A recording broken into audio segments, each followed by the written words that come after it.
जय माता दी आप सभी को। नवरात्रि के दूसरे दिन देवी दुर्गा के ब्रह्मचारिणी स्वरूप की पूजा की जाती है।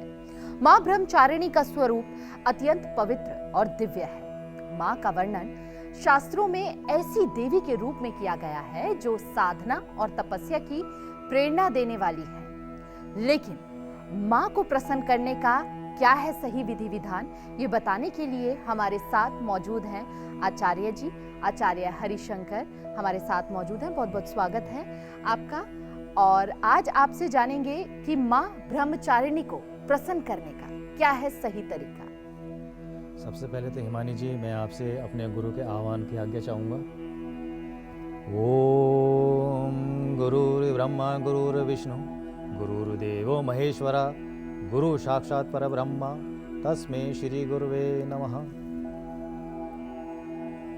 देखिए हिमानी जी, जैसा कि आपने अभी बताया कि हमारी जो नवरात्रों की 9 दुर्गों में दूसरी माता ब्रह्मचारिणी देवी हैं, वो तपस्या और साधना के लिए जानी जाती हैं। जी बिल्कुल, इसमें कोई दोहराई नहीं है। और मैं आपको बता दूं कि ऐसा क्यों है।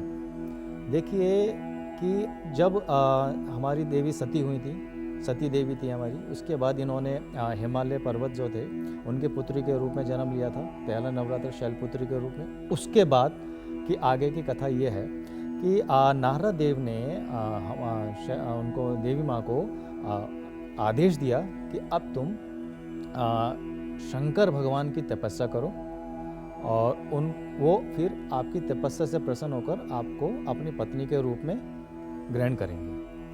तो फिर उन्होंने खूब तपस्या करी। कई हजारों वर्षों तक उन्होंने, इसकी बहुत बड़ी कहानी है, मैं आपको संक्षेप में बता देता हूँ। कई हजारों वर्षों तक उन्होंने तपस्या करी, भूखे पेट रहीं, खाली पेट रहीं। फिर उसके बाद उन्होंने बेलपत्र खाए, सूखे बेलपत्रों का सेवन किया। अब मैं आपको यहाँ एक इम्पोर्टेंट बात बता दूँ कि बहुत से लोगों को पता नहीं होगा कि शंकर भगवान को बेलपत्र क्यों प्रिय हैं।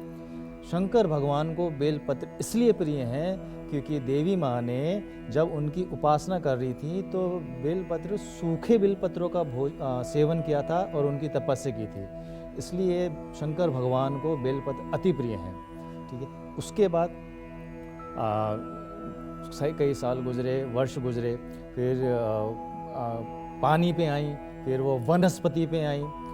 केवल वनस्पति ग्रहण करके ही उन्होंने अपना तपस्या की। और उसके बाद जब शंकर भगवान, जो हमारे जो देवता थे, सारे देवगण ने उनको देखा, उनकी हालत मतलब उनका जो शरीर था वो क्षीण हो गया, बहुत दुर्बल हो गया। तो सभी देवताओं ने उनको दर्शन दिए और दर्शन देने के बाद उन्होंने देवी से आह्वान किया और देवी को बोला, देवी ऐसा है, अब आपकी साधना संपन्न होती है, अब आपकी पूजा स्वीकार हो गई है और अब आपको शंकर भगवान, आपकी इस पूजा का जो फल है, शंकर भगवान आपको पति के रूप में प्राप्त होंगे। इसलिए उन्होंने साधना की और ये तपस्या की। माँ ने तो दृढ़ संकल्प लेकर इतनी तपस्या करके शिव को पा लिया, लेकिन माँ के आशीर्वाद को पाने के लिए हमें क्या करना चाहिए? माँ प्रसन्न हो जाए, माँ का आशीर्वाद हम पर बना रहे, उसके लिए हमें किस तरह से पूजा का विधि विधान अपनाना चाहिए? देखिए, अब जब हमारे 9 दुर्गे शुरू हो गए हैं, अब दूसरी देवी हमारी, दूसरा जो नवरात्र होता है माँ ब्रह्मचारिणी का होता है। आप इस दिन क्या करें? आप देखिए, सबसे पहले वही आपने उनका पूजा स्थल को सजाना है, उसमें आपने उनका षोडोपचार करना है। दुर्गा माँ की फ़ोटो में आपको ब्रह्मचारिणी देवी का ध्यान करना है और उसके बाद उनको षोडोपचार करके या पंचोपचार कर लीजिए, क्योंकि षोडोपचार थोड़ा सा बड़ा हो जाता है। पंचोपचार कीजिए। पंचोपचार क्या होता है? धूप, दीप, उनको भोग चढ़ाना और उनको फूल चढ़ाना, अर्घ्य चढ़ाना, इस तरह से उनका आप पूजा कर सकते हैं। उसके बाद उनको लाल पुष्प की माला चढ़ाएं। ठीक है। उनको उस हिसाब से उनकी आप पूजा अर्चना कर सकती हैं, उनको प्रसन्न कर सकती हैं। देवी माँ के मंत्र होते हैं, मंत्र तो बहुत सारे हैं, लेकिन आप केवल एक जो कॉमन मंत्र होता है उसका उच्चारण कर सकते हैं, उससे जाप कर सकते हैं। सर्वमंगल मांगल्ये शिवे सर्वार्थ साधिके शरण्ये त्र्यंबके गौरी नारायणी नमस्ते। इसके साथ साथ आप दुर्गा सप्तशती का पाठ कर सकते हैं।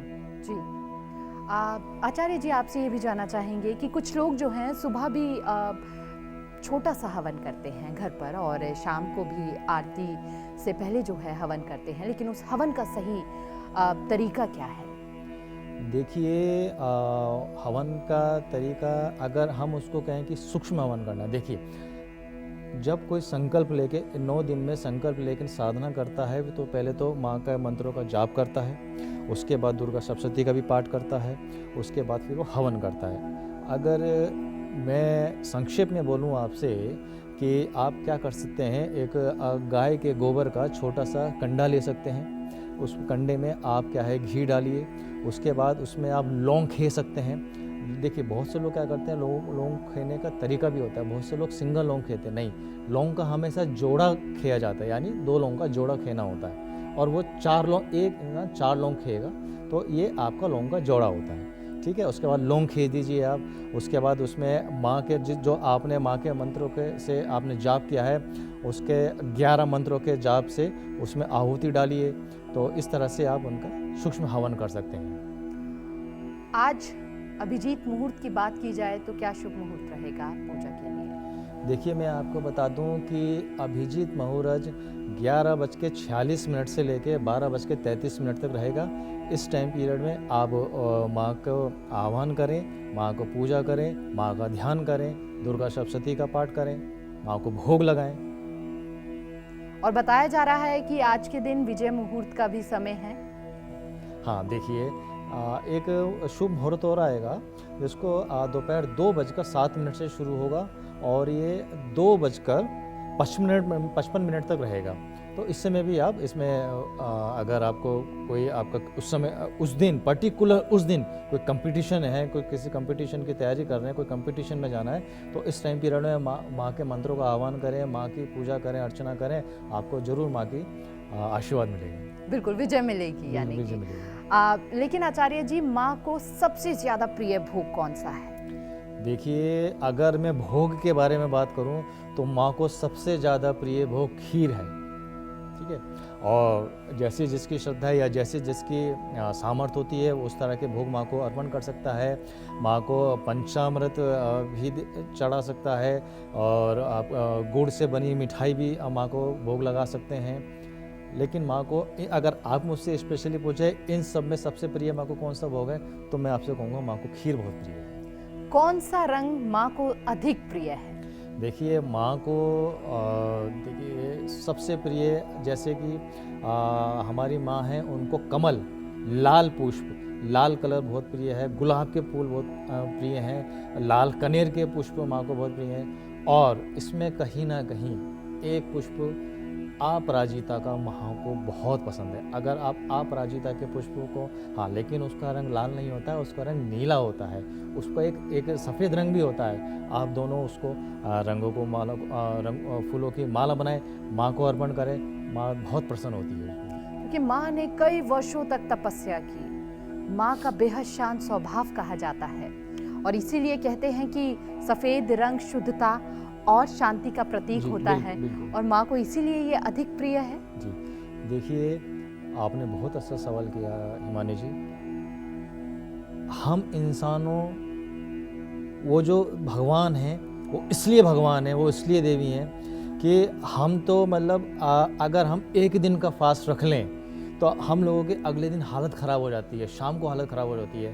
अब सोचो शंकर भगवान को पाने के लिए देवी माँ ने कितने हजारों वर्षों तक तपस्या की, केवल पानी पे रहीं, उसके बाद उन्होंने सूखे बिल पत्र का सेवन किया, उसके बाद उन्होंने वायु का, हवा का सेवन किया। इन चीज़ों को करके उन्होंने कितनी घोर, आप अनुमान लगाइए कि किस तरह की उन्होंने तपस्या की होगी। और जब आदमी, देखो सीधी सी बात है, जब आदमी ध्यान में और तपस्या में होता है तो उसका नेचर तो जाहिर सी बात है शांत स्वभाव का होना ही होना है। बिल्कुल अपने आप ही शांत मन हो जाता है। इसलिए उनको शांत की देवी बोला जाता है और उनको दृढ़ संकल्प की देवी बोला जाता है। लेकिन कौन से मंत्रों का उच्चारण करना चाहिए आज के दिन? देखिए, अगर मैं बोलूँ कि आज के दिन देखिए जैसे मैंने बताया कि कॉमन जो मंत्र है माँ का, सर्वमंगल मांगल्ये शिवे सर्वार्थ साधिके शरण्ये त्र्यंबके गौरी नारायणी नमोस्तुते। अब आज स्पेशली अगर आज के लिए बात करनी है तो या देवी सर्वभूतेषु माँ ब्रह्मचारिणी रूपेण संस्थिता नमस्ते नमस्ते नमस्ते नमो नमः, इस मंत्र का आप जाप कर सकते हो। क्या माँ का कोई कनेक्शन ग्रहों से भी होता है? हाँ, ये आपने बहुत अच्छा सवाल किया। देखिए जैसे शैलपुत्री माँ का चंद्र ग्रह से संबंध होता है, ऐसे ही हमारी जो ये ब्रह्मचारिणी देवी हैं इनका संबंध मंगल ग्रह से होता है। देखिए अब जैसे कि माता को बताया जाता है कि माता दृढ़ संकल्प की देवी हैं, ठीक है। तो ऐसे ही हमारा जो मंगल होता है, मंगल हमारा एनर्जी का, दृढ़ संकल्प का, पावर का होता है। इसलिए देवी माँ, इस जो हमारी ब्रह्मचारिणी देवी है, इनका संबंध मंगल ग्रह से होता है। या जो लोग, आपको स्पेशली मैं यहाँ पे आपको बता दूँ आपके दर्शकों के लिए, कि जो लोग मंगल ग्रह से या तो परेशान हैं या उनके मतलब मंगल ग्रह उनको थोड़ा सा कष्टदायक है या उनको परेशान कर रहा है, तो अगर वो ब्रह्मचारिणी देवी की पूजा करते हैं, अर्चना करते हैं, तो कहीं ना कहीं मंगल ग्रह से आने वाली समस्याओं का उसको कहीं ना कहीं निवारण मिल सकता है। आचार्य जी, अगर मंगल ग्रह से जो भी जातक जो है संबंध रखते हैं, उन्हें क्या किसी प्रकार की विशेष पूजा अर्चना करनी चाहिए उस दिन, या विशेष कोई मंत्र उच्चारण करना चाहिए?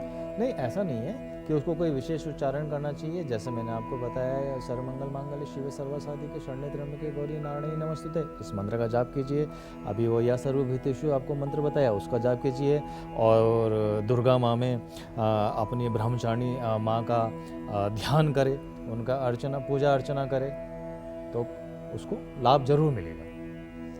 आचार्य जी कहते हैं ये भी कि माँ के जिस स्वरूप की पूजा अर्चना की जाती है जिस दिन भी, उसी अनुसार हमें माँ की आरती भी करनी चाहिए।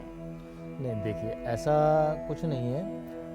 माँ की आरती तो आप रोज़ कर सकती हैं, और आरती का स्वरूप भी एक ही होता है, आरती करने का तरीका भी ऐसा एक ही होता है। क्योंकि वो तो मैंने आज जैसा आपको बोला कि दुर्गा माँ है हमारी, उनके 9 स्वरूप हैं, और एक सदे सब सद जाए, आप उनकी आरती कीजिए। ऐसा कुछ नहीं है कि आप नित्य प्रतिदिन आप आरती का रूपरेखा चेंज करेंगे, ऐसा कुछ नहीं है। आप डेली एक तरह की आरती और दुर्गा माँ की आरती कर सकती हैं। उनको पसंद, उनको आपकी आरती स्वीकार है, तो समझो आपकी पूरी 9 देवी की जितनी भी हैं, उनको आपकी आरती स्वीकार्य है। जैसे कि माँ तप की देवी कहा जाता है इन्हें, घोर तपस्या उन्होंने की। आप हमारे दर्शकों को आज के दिन कुछ संदेश देना चाहेंगे कि अगर आज के दिन विशेष वो किसी भी चीज़ की त्याग करते हैं या किसी भी चीज़ को लेकर ध्यान रखते हैं, तो जो भी उनके मन में है उसकी पूर्ति उन्हें ज़रूर हो? ये बहुत अच्छा सवाल किया आपने। देखिए जैसा कि हमने अपने शुरुआत में बताया कि हमारी जो देवी हैं, तप की देवी हैं, साधना की देवी हैं। आज के दिन जो भी कोई व्यक्ति या विशेष कोई भी संकल्प लेता है कि मैं आज से सत्य के मार्ग पे चलूँगा, अहिंसा के मार्ग पे चलूँगा, किसी की निंदा नहीं करूँगा, किसी के बारे में बुरा नहीं सोचूँगा, तो कहीं ना कहीं ये मतलब ये समझ लीजिए कि आज से उसका नया जीवन प्रारंभ हो चुका है।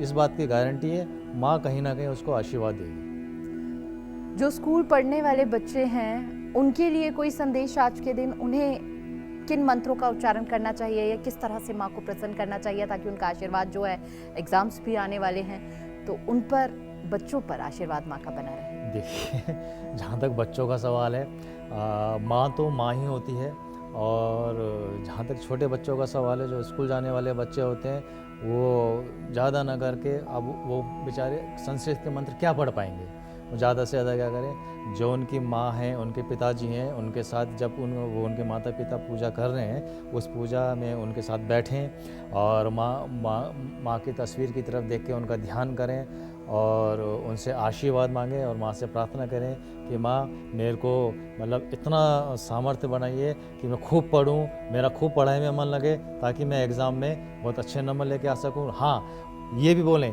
कि माँ मुझसे खूब मेहनत करवाइए, पढ़ाई में खूब मेहनत करवाइए। जी, और कहते हैं कि भगवान अच्छे कामों के लिए भी लोगों को चुनते हैं और बुरे कामों के लिए भी चुनते हैं। जिसकी जैसी करनी उसके अनुसार उन्हें चुना जाता है। देखिए, ये जो आपका सवाल है, इसका अगर मैं जवाब देने पे आऊँगा तो कहीं न कहीं ये हमारा ज्योतिष शास्त्र की तरफ चला जाएगा। जी, जी। हाँ, जहाँ पे आपके अच्छे उसका परिणाम है और बुरा परिणाम है, वो कहीं न कहीं हमारे प्रारब्ध से जुड़ा होता है। लेकिन मैंने जैसा आपको बताया, माँ तो माँ है, माँ कभी किसी का बुरा नहीं करती। हर इंसान को अपने अच्छे और बुरे कर्मों का फल भोगना पड़ता है। बिल्कुल, यानी कि माँ का आशीर्वाद सभी पर बना रहे इस बिल्कुल, नवरात्रि। बिल्कुल। और आचार्य जी, आपसे ये भी जानना चाहेंगे, कुछ लोग कहते हैं कि पूरे 9 के 9 दिन शुभ होते हैं चूंकि, बिल्कुल, तो बिल्कुल। आप कोई भी शुभ कार्य कर सकते हैं। बिल्कुल। लेकिन आज दूसरा दिन है, अगर कोई व्यक्ति बड़ा काम करने जा रहा हो, शुभ मुहूर्त किसी चीज का निकाला जा रहा हो, तो क्या वो उद्घाटन या फिर इस तरह के कार्य कर सकता है? देखिए, जैसा कि आपने ही खुद अपने सवाल में ही जवाब दे दिया है कि 9 के 9 दिन हमारे बहुत शुभ होते हैं, तो इसमें आपको कोई भी शुभ मुहूर्त देखने की ज़रूरत नहीं है। ये 9 दिन पूरे शुभ हैं। किसी भी अच्छा, हाँ, ये हो सकता है कि कोई अच्छा होरा देख लें, उस अच्छे होरे में शुक्र का होरा हो गया, गुरु का होरा हो गया, उस अच्छे होरा में आप अपना कोई भी शुभ काम कर सकते हैं। लेकिन अगर शुभ मुहूर्त की बात की जाए तो 9 के 9 दिन अपने आप में बहुत शुभ हैं। आप किसी भी दिन कोई भी अपना शुभ कार्य प्रारंभ कर सकते हैं। आपने कहा कि मंगल ग्रह की कृपा जिन जातकों पे बनी रहती है, उनके लिए अगर वो आज उपासना करते हैं या फिर माँ के मंत्रों में ध्यान लगाते हैं, माँ की उपासना में ध्यान लगाते हैं, तो उन्हें विशेष कृपा माँ की प्राप्त होती है। जी बिल्कुल, ये तो माँ के मंत्रों का तो छोड़िए, आप अगर ध्यान से, अगर किसी ने मतलब दिल से अगर माँ का केवल ध्यान ही कर लिया, तो समझो कि उसका तो बेड़ा पार है। लेकिन हाँ, इसमें मैंने फिर आपको कई बार बोला है कि इसमें भाव बहुत ज़रूरी है। माँ को आपके इस बड़े बड़े आबंडर से, आप मेरा यकीन मानिए, माँ को इस बड़े बड़े आबंडर से या आपने ये चढ़ाया वो चढ़ाया, उससे कोई मतलब नहीं है। उनको केवल माँ, आपको केवल देखो, वो माँ है और माँ हमेशा आशीर्वाद देने के लिए ही होती है। और अगर आपने उनको दिल से और उनको याद किया और मतलब सच्ची भावना से उनका आपने पूजा अर्चना की, तो कहीं ना कहीं आपको पॉजिटिव वाइब्रेशन तो मिलने ही मिलने हैं। आचार्य जी, जो लोग 9 व्रत रख रहे हैं, आज दूसरा दिन है, पहले दिन के मुकाबले आपने कहा कि फलहार हमें जो है पहला दिन अपना रखना चाहिए, पूरा व्यतीत करना चाहिए, दूसरे दिन भी कोई खास बातों का ख्याल रखना चाहिए व्रत रख रहे हैं जो लोग? नहीं, देखिए, हमारा जो पहले दिन हमारा आपका भोजन का तरीका होगा, वही हमारा 9 दिन फॉलो होगा। जैसे हमने पहले नवरात्रि को एक सिंगल एक टाइम में भोजन ग्रहण करना है, वैसे ही हमें सेकंड को, वैसे ही थर्ड को, वैसे ही चौथे को, वैसे ही पाँचवें, हर मतलब कहने का 9 के 9 दिन हमें एक पैटर्न पे चलना होगा। और भोजन का भी समय हमें फिक्स करना होगा और अपनी पूजन का समय भी हमें फिक्स करना होगा। जी, जो लोग बहुत ज़्यादा बाहर के खाने पर निर्भर हो जाते हैं, पापड़, चिप्स, हमने अक्सर देखा है, फलों को छोड़कर वो तली हुई चीज़ों का सेवन करने लग जाते हैं, तो एक छोटा सा संदेश बस आपसे जानना चाहेंगे दर्शकों के लिए कि उन्हें कितना बचना चाहिए इन चीज़ों के लिए, क्योंकि ये स्वास्थ्य के लिए भी हानिकारक होते हैं। ये आपने बहुत अच्छा सवाल किया आज। देखो, मैं आपको बता देता हूँ, हमारे जो ऋषि मुनि थे ना, बहुत आगे की सोच के चलते थे। आप समझ रहे हो कि अगर मैं अब थोड़ा सा यहाँ पे मुझे आयुर्वेद को ऐड करना पड़ेगा। आयुर्वेद के अनुसार जो हमारी ये वर्षा ऋतु होती है, वर्षा ऋतु में दूध से बनी हुई सभी चीज़ों का सेवन मना किया जाता है। गरिष्ठ और हैवी भोजन खाने के लिए मना किया जाता है। अच्छा, जो लोग इस वर्षा ऋतु में, वर्षा ऋतु के बाद शरद ऋतु आती है, इसलिए इनका नाम शारदीय नवरात्र पड़ा। जब वर्षा ऋतु में आप गरिष्ठ भोजन कर लेते हैं, जब आपका पाचन शक्ति कमज़ोर हो जाती है, उसके ठीक बाद ये 9 दिन के व्रत आते हैं हिमानी जी। इसीलिए इन 9 दिन में हमें कम कम आहार लेना होता है और जो हमारा फास्टिंग प्रक्रिया होती है, उससे हमारा जो अपनी इंटरनल बॉडी है वो अपने आप में एक हीलिंग होती है, एक प्रॉपर हील होती है। जब हम लंबी फास्टिंग करते हैं तो हमारी बॉडी अपने आप को हील करती है। उसी के पैटर्न से अगर मैं उस बात करूं आपसे, उसी के पैटर्न से इनके हमारी ये 9 दिन के व्रत रखे जाते हैं। तो ये आपने जो सवाल किया, जो लोग चिप्स खाते हैं, बाहर का खाते हैं, वो खाते हैं, तो वो इन 9 दिनों में देवी माँ की अर्चना करें, व्रत का पालन करें, एक टाइम भोजन करें, तो उनका जो उस समय उनके बॉडी ने दूषित प्रभाव आए होंगे वो इन 9 दिन में कंट्रोल हो जाते हैं और बॉडी इन 9 दिनों में फास्टिंग रखने से अपने आप को हील कर देती है। ये एक साइंटिफिक रीजन भी है। साइंटिफिक रीजन भी बिल्कुल। हमारे ऋषि मुनियों ने आप देखो ना, हमारे ऋषि मुनियों ने किस तरह से इनको स्टेबल किया हुआ है, बिल्कुल इनका बिल्कुल कैसे क्रम से बनाया हुआ है इनको। बिल्कुल। और आज हम सभी लोग उसे फॉलो कर रहे हैं और एक बार फिर से उन बातों को दोहरा रहे हैं, समझ रहे हैं कि वो करना सही चाहिए, तरीका है। हम सबको करना चाहिए। बिल्कुल वो सही तरीका है। उन व्रतीय लोगों के लिए भी जानना चाहूंगी जो लोग 9 व्रत रखते हैं और 2 लौंग के जोड़ों पर रखते हैं। देखिए, वो आप एक थोड़ी सी अगर जब लौंग के जोड़े पर रखते हैं ना, तो वो एक ना जैसे हम कहते हैं कि नॉर्मल व्रत में नहीं आ जाता है, वो कहीं ना साधना की तरफ अग्रसर हो जाते हैं वो जो लोग, क्योंकि उन्होंने संकल्प किया होता है और वो कहीं ना कहीं जब लौंग के जोड़े पर रहते हैं तो वो कहीं ना कहीं साधना के पथ पर अग्रसर होता है। कहने का मतलब है कि वो इन 9 दिनों में लौंग के जोड़े पर रहते हुए वो जप तप और साधना वो करते हैं, वो लौंग के जोड़े पर रहते हैं। तो यानी कि अगर कोई आम व्यक्ति 9 दिन पूरे लौंग के जोड़ों पर व्रत रखना चाहे तो उसको कोई संकल्प लेना होगा या फिर कैसे शुरुआत करें? देखिए, बिल्कुल बगैर संकल्प के तो कोई भी आपका अनुष्ठान पूर्ण नहीं माना जाता है।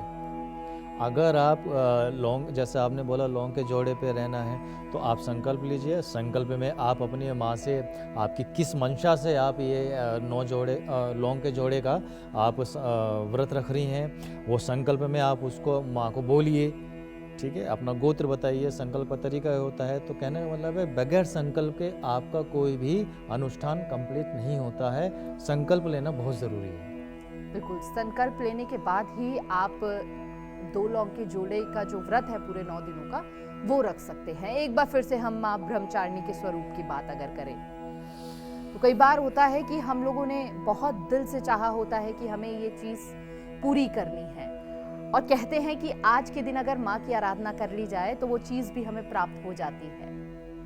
कितनी सत्यता है इसमें? देखिए, जहाँ तक मैं आपसे बात करूँ कि केवल आज के ही दिन ही माँ की आराधना करें और पूरे साल ना करें तो ये तो संभव है नहीं। देखिए, हाँ, ये हो सकता है कि आपको अपना कोई काम करना है, उसके लिए आप आज के दिन से संकल्प लेके, दृढ़ संकल्प लेके शुरुआत कर सकते हैं।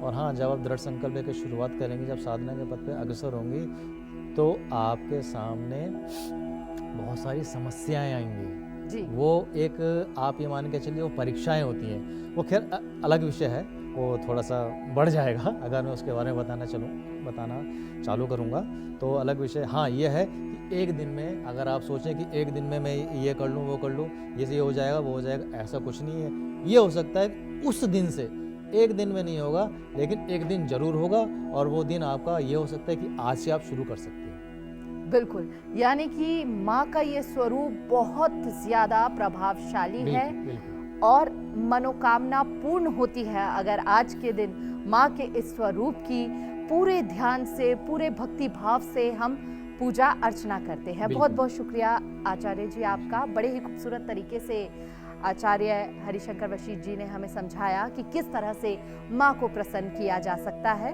और फिलहाल हमारे खास कार्यक्रम में बस इतना ही। तमाम बड़ी खबरों के लिए देखते रहिए न्यूज़ 24 मध्य प्रदेश छत्तीसगढ़।